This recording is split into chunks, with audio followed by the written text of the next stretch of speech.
Bom dia, meus amados. Hoje é quarta-feira, dia 25 de setembro de 2024. Vamos falar hoje sobre o plano de alma, o plano divino, os medos, a culpa, as mágoas, o vitimismo, o endurecimento da alma, a luta pela sobrevivência, a fome, a miséria, o abandono. E apesar de tudo, aquilo que acreditamos até aqui, tudo é uma ilusão, pois nós somos divinos. Vamos também abordar aqui o porquê que a alma desencarna no mundo de provas e expiações. Qual a necessidade do desencarne? E vamos também aqui chegar à conclusão final que o plano de alma prevê todas as escolhas desta vida. Tudo aquilo que nós possamos decidir, escolher em qualquer situação, em qualquer momento, já está previsto neste plano de alma. Pois ele foi feito enquanto a alma estava no plano astral antes da encarnação atual. A alma, quando está no plano astral, entre o período das encarnações, o período que nós chamamos de entrevidas, a alma tem uma consciência bem alargada, muito mais do que quando ela está encarnada. O suficiente para lembrar das vidas passadas, saber do futuro, porque no plano astral o passado e o futuro, eles estão ligados. E como o presente é o meio, ela sabe, a alma sabe, o que ela precisa para a próxima encarnação. Na verdade, por que as almas desencarnam, estando ela vivenciando e experienciando mundos de provas e expiações? Porque os mundos de provas e expiações são experienciados por fractais de almas. A gente fala aqui alma, mas são fractais. O fractal é uma fatia da consciência da alma, uma minúscula parte, tão limitada que ela não lembra de nada a não ser o presente momento, enquanto está encarnada, a fim de experienciar aquilo que ela se propõe nesta escola de almas. Então a alma desencarna para expandir a consciência. E desta forma, ela pode sim avaliar-se, fazer esta autoavaliação, compreender o caminho que ela está trilhando, o que ela já viveu, o que já aprendeu e o que falta. Inclusive, aquilo que nós chamamos de resgates, ou karmas negativos, que exigem ressarcimento, expiações. Porque as provas nos remetem ao aprendizado. As expiações nos remetem ao resgate, ao pagamento das contas, das dívidas.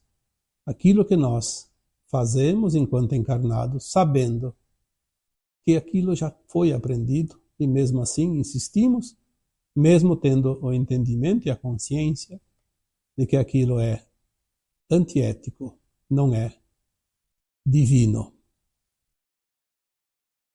A alma desencarna exatamente de tempos em tempos, como nós conhecemos aqui como morte. Embora a alma não morre nunca, ela sobrevive. Apenas o corpo é que deixa de existir, para que a alma se liberte e faça essa avaliação de si mesma e esse plano encarnatório que chamamos de plano de alma. Quando a alma faz esse plano para uma próxima encarnação, ela sabe do seu passado e sabe do futuro, e ela sabe que vem e esquece tudo e que não vai lembrar de nenhum ponto do seu plano. Porém, ela sabe que existe uma lei natural que rege esse mundo de provas e expiações. E que essa lei natural faz com que algo aconteça no dia a dia, nessa caminhada, para que nós possamos experienciar, mudar, ressarcir, recuperar qualquer coisa que precisamos fazer nesta vida. Então, no decorrer da nossa existência física atual, algo vai acontecer para que nós tenhamos a oportunidade de fazer a correção. A alma também sabe que ao esquecer deste projeto, ela tem o livre-arbítrio da escolha. Cada situação ela pode escolher o que fazer com aquilo. E é por isso que o plano de alma prevê todas as escolhas. Qualquer escolha que eu fizer, qualquer escolha que você fizer, sempre estará dentro das possibilidades inclusas neste plano de alma. É óbvio que cada escolha vai determinar um segmento. As encruzilhadas, as esquinas, onde a gente dobra à direita, à esquerda, vai para frente, volta para trás. São as oportunidades. É isso que nós devemos entender. Não há certo e errado. Há causa e efeito. Há ação e reação. E, acima de tudo, há a lei do retorno, que sempre possibilita a correção num futuro próximo ou distante.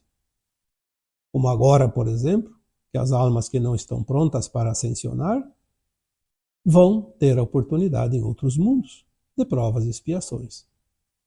Terão o tempo necessário, milênios, milhões de anos, não importa. São as premissas que a lei divina proporciona, oferece a cada um de nós. O plano de alma ele é simplesmente perfeito ao ponto de nós, com a consciência limitada, nós não conseguimos entender. Pelo menos não entender na sua plenitude. Podemos entender partes. Aquilo que nós estamos aprendendo agora. De acordo com as informações que chegam, com as canalizações que chegam, nós estamos começando a compreender o plano de alma. Começamos a compreender quem nós somos. O propósito de estar aqui. Porque agora a consciência está se expandindo mesmo estando encarnada. O plano de alma, ele prevê tudo aquilo que pode ocorrer em qualquer circunstância, em qualquer lugar, com qualquer decisão individual ou coletiva. Os medos que nós temos, que sentimos, a culpa, as mágoas, o vitimismo, o próprio endurecimento da alma, a luta pela sobrevivência, as situações de fome, de miséria, de abandono. Tudo isso está dentro das nossas memórias e o plano de alma previu que nesta encarnação atual nós precisamos reconhecer isso como memórias e não como necessidade de prova ou expiação. Não vou dizer que 100%, mas muito mais de 90% das situações aqui citadas, nós apenas passamos a sentir esta situação, seja medo, seja culpa, etc., apenas para iluminar esses registros, que nada mais são que traumas de situações já vividas. Fomos também ensinados que a vida é só esta que nós conhecemos, esta vida corpórea, desta atual encarnação. Cada vez que encarnamos, alguém vai dizer que não tem vida passada e que não tem a sobrevivência da alma além do túmulo. E isso é a chave que nos segura, presos aos medos, à culpa, às mágoas, o vitimismo, a luta pela sobrevivência, a fome, a miséria, o abandono, e que transforma nossas almas de boas almas em almas endurecidas, porque vivemos uma batalha infinita com as nossas memórias, com a nossa consciência biográfica atual e com as crenças. Esta batalha continuada nada mais é que as crenças enraizadas em nós. Porque se nós temos um plano de alma, por que eu devo ter medo? Se a alma já escolheu o que era melhor para ela antes de encarnar, quando ela estava numa consciência muito mais elevada, sabendo do passado e do futuro. Por que cargas d'água temos que ter medo? Não o medo de cair de uma árvore, se eu subo numa árvore, a árvore é frágil, o galho é fraco, aí eu estou arriscando. Não é esses medos, que eu diria que são precauções, mas o medo. Esses medos que não tem como saber de onde vêm, por que existem. Um medo que não tem como se livrar dele, parece que tudo do pior vai acontecer. Quantas vezes foi falado aqui que o medo e a culpa são os nossos grandes inimigos. Não é a morte do corpo que nos mete medo. É o medo das coisas que já vivemos. Até porque o medo da morte, eu já reportei em outros artigos anteriores, nada mais é que uma lembrança, uma memória que nós temos no subconsciente, de que após o desencarne, a alma um dia vai ter que reencarnar. E é este o medo de reencarnar. Porque após o desencarne, no além-túmulo, a alma, ela, depois de passado, obviamente, aquele período de perturbação que todos passam, mas ele é curto, dependendo também do entendimento de cada alma, mas é relativamente curto. A alma entra num estado de alegria por estar num mundo melhor, auxiliando, aprendendo algumas coisas, obviamente, se preparando para a evolução. Não tem dor, não tem sofrimento, não tem o corpo físico, não tem a matéria, não passa por necessidades.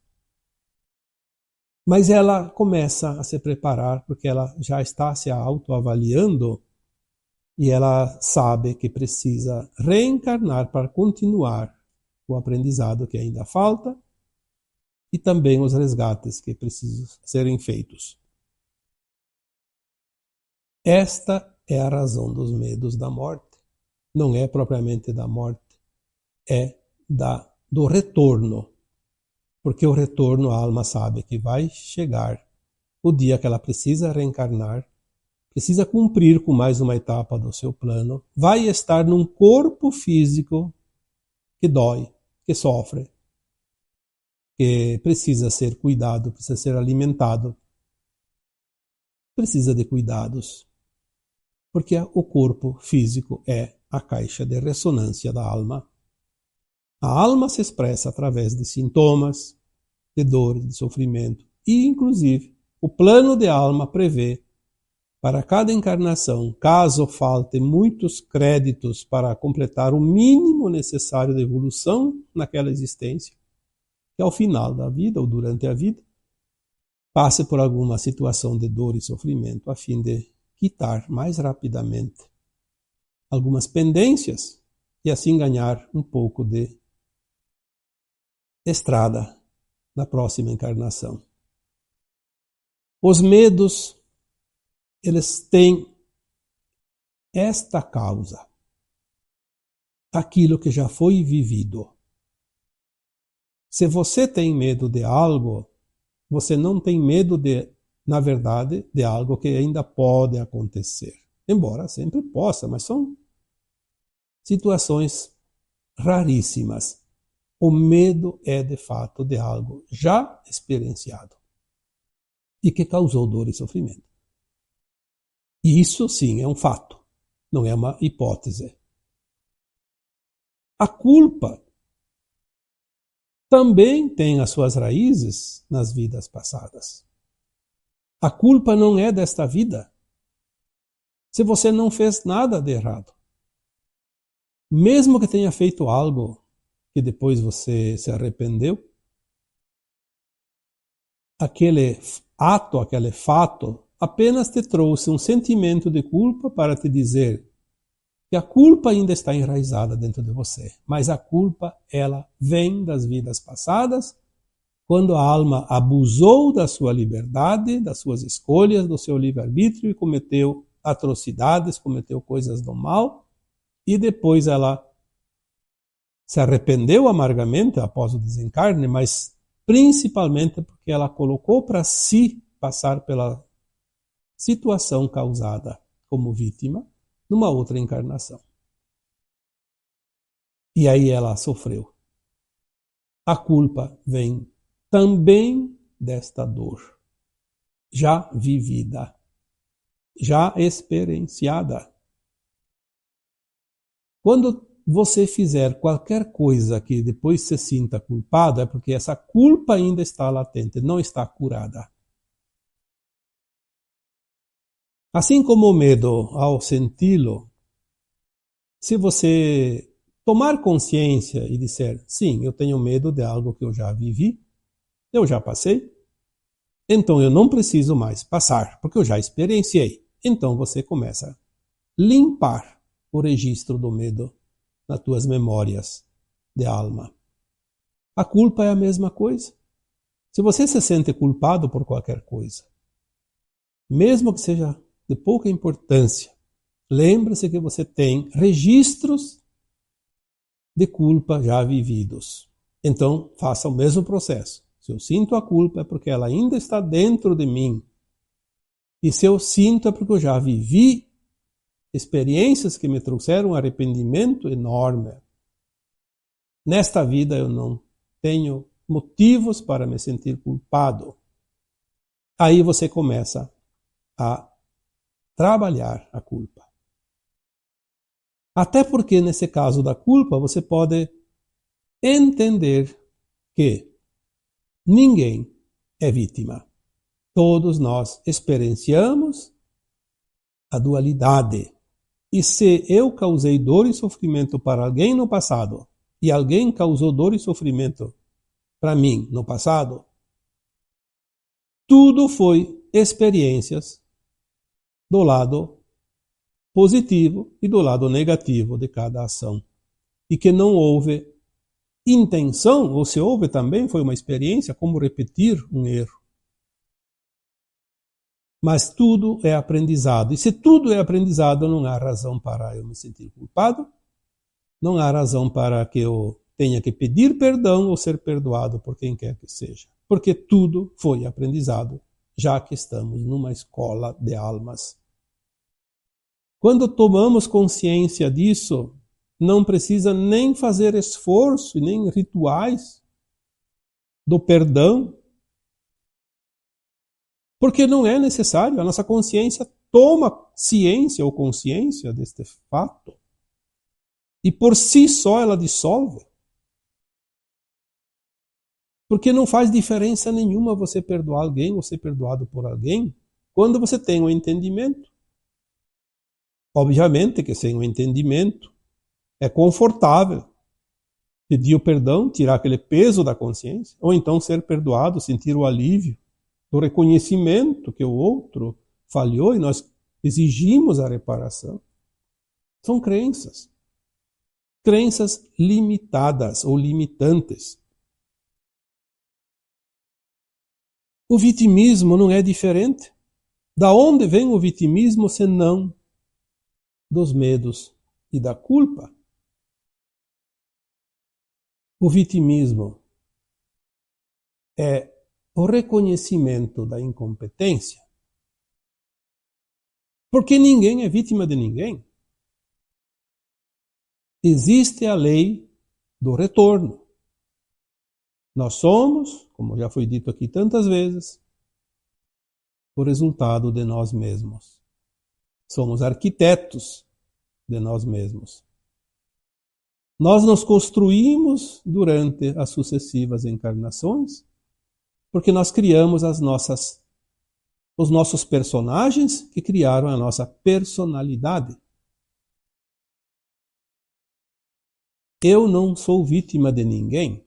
Por mais que alguém me faça mal nesta vida, eu só vou sofrer se eu tenho, dentro do meu plano de alma, um quesito lá que diz: eu fiz alguém sofrer para me garantir, nesta que é a última encarnação principalmente, neste plano de provas e expiações, para me garantir, se eu não passar pela dor, pelo sofrimento, eu não fizer nenhuma ação que compense, então eu vou ter que passar pela dor e sofrimento para quitar aquela conta. É o coringa. Não existe vítima, porque a vítima de hoje foi o algoz de ontem. Já escrevi isso, já falei isso tantas vezes. As mágoas, elas estão ligadas à culpa e aos medos e ao vitimismo. Não há muito o que falar da mágoa, porque a mágoa é aquela coisa, porque me fizeram mal, porque me fizeram sofrer, porque não me ajudaram, porque não isso, não aquilo, porque isso, por aquilo. É justificativa em cima de justificativa. E a mágoa é apenas o não entendimento de que nós estamos passando exatamente por aquilo que nós precisamos passar. É o não entendimento de que aquele que mais me ataca, me agride, me provoca, me causa transtornos, dor, sofrimento, desassossego, qualquer coisa, é aquele que mais está ajudando no meu processo de evolução. Aquele que mais me ferra é o que mais me ajuda. Porque eu escolhi passar por isso. Se eu não tivesse feito escolhas dentro do meu plano de alma, de passar por isso, não passaria mais de jeito nenhum, porque tem 8 bilhões de almas encarnadas na Terra. Porque cargas d'água aquela pessoa ia fazer mal só para mim. Por que ele me escolheu? Não é aleatório. É um direcionamento energético que faz com que as energias se encontrem. A positiva e a negativa. E quando se encontram há uma oportunidade, faz o link e fecha. E fecha o cerco, como se diz, e acontece. Quando nós falamos do endurecimento da alma, é porque existem almas que começam a gostar de fazer o mal. É a tendência do ego muito avolumado, do orgulho exacerbado, do desejo incansável, o insaciável de poder. Seja lá o que for, é uma característica perigosa que muitas almas encarnadas têm a tendência e, se não tiver controle do vigiai e orai, ela vai descambar pelo precipício, aonde a alma dela vai se endurecer e ela vai ficar cada vez mais negativa. Nós vemos hoje quantas almas encarnadas são verdadeiros facínoras, psicopatas. Por mais que eles não demonstrem ou neguem, eles têm um desejo insaciável de poder e de fazer os outros sofrer, porque o sofrimento do outro é como um ópio que faz com que saia da frequência normal e atinja uma consciência, como uma droga pesada, como um alucinógeno, como qualquer coisa. É um estado de consciência alterado que provoca prazer para aquela pessoa que pratica o mal. Senão ele não faria o mal.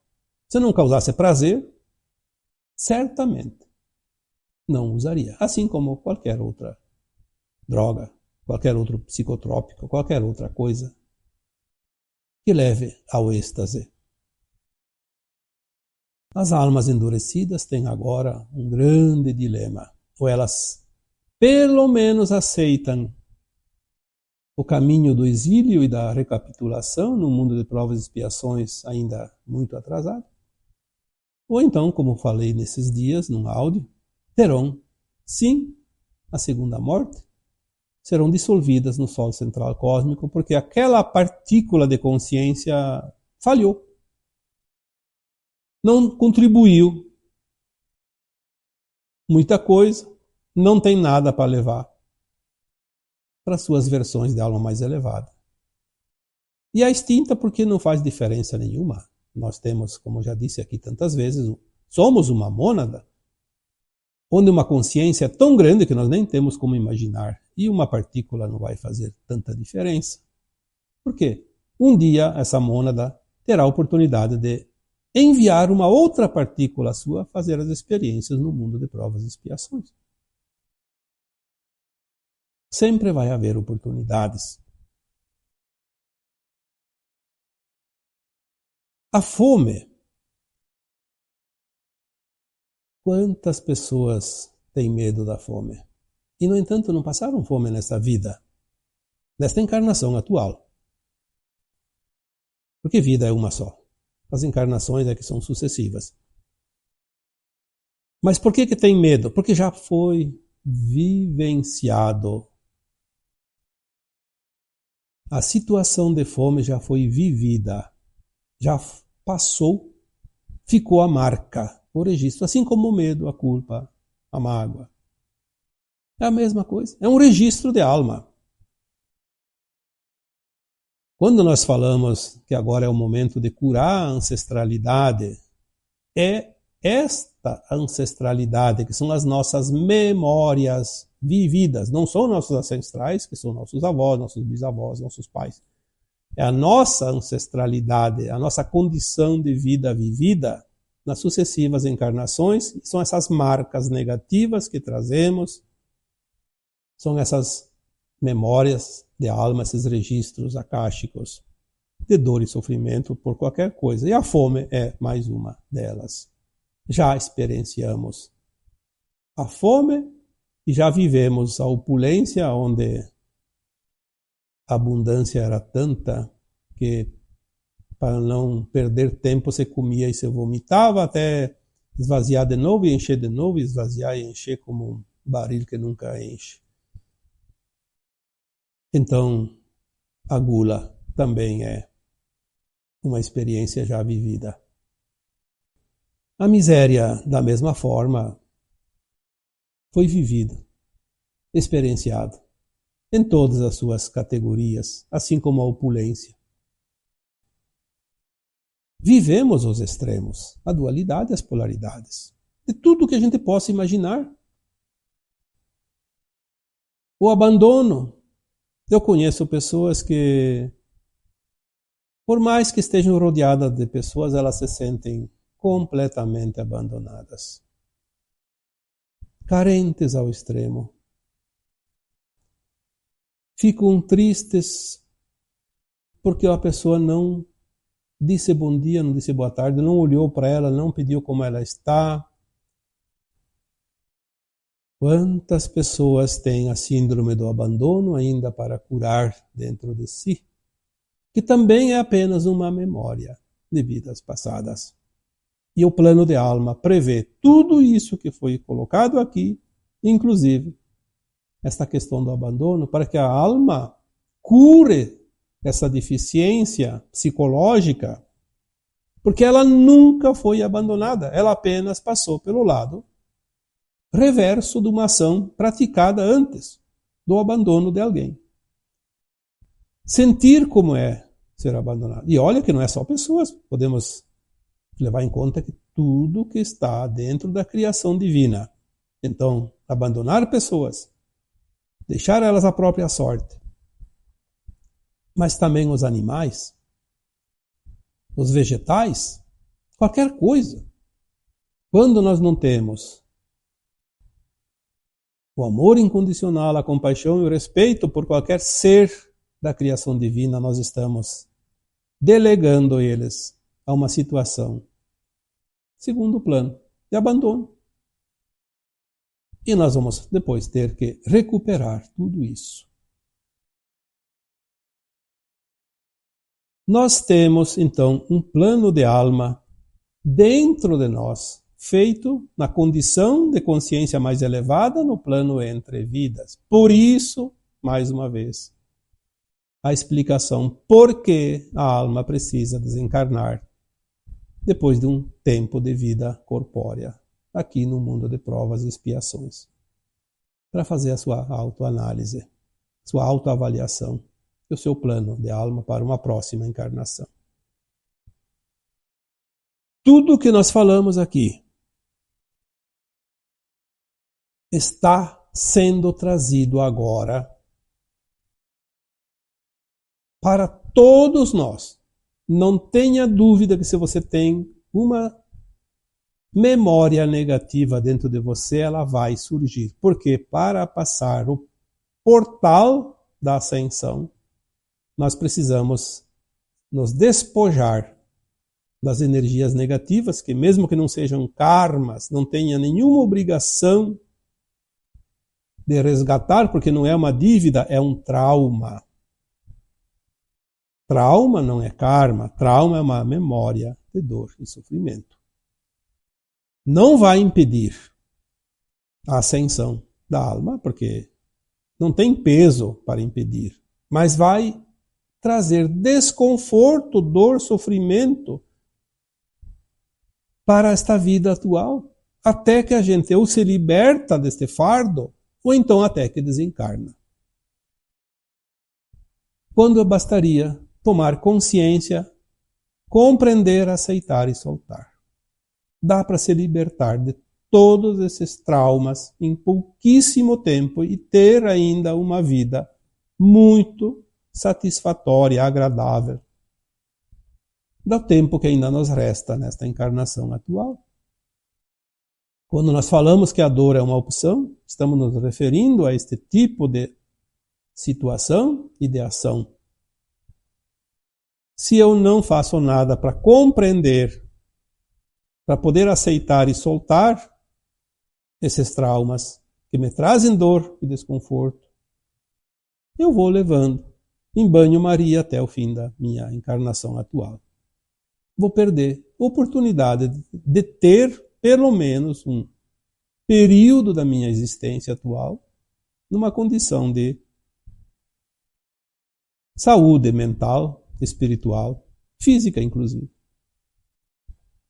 Porque as nossas emoções criam também energias que se manifestam no físico, que podem ser, além de sintomas, muito duradouros, também se transformam em doenças. Aliás, as nossas doenças, elas têm sempre uma causa espiritual, energética. Ela primeiro se manifesta no corpo emocional, depois ela se manifesta em sintomas no físico. E se não forem curadas, elas podem se transformar em doenças, que é, sim, o estágio final da energia negativa que precisa ser expurgada. Então, consciente ou inconsciente, ela vai ser expurgada. Se é inconsciente, ela vai ser da forma mais dolorosa, que é através de uma doença.